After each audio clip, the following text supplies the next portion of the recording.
ai yong cha ngô nam ta nhân lương ngô nam cha tâu ya lang chinh nê nam thơ sa đi nam man Christian la na say chỉ su ngô vinh chạy ya sa chỉ su quay trái nêtem ya tình nhi ông ngô cu Christian la na say thế y cao sâu mà yong la chinh nê nhìn chân lạc xa hai chi yap yu tươi sao linh la bu mai nông thơm man tươi sao ngô na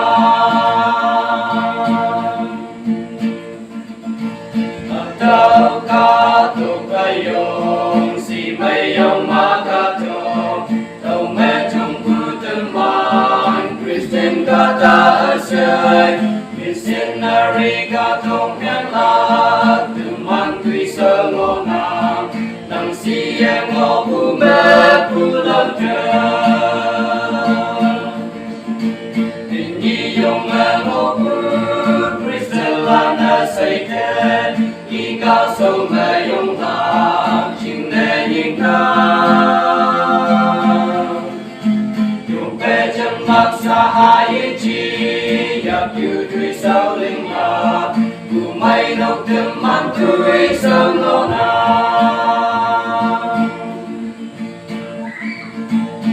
cang đi về ngô vinh cha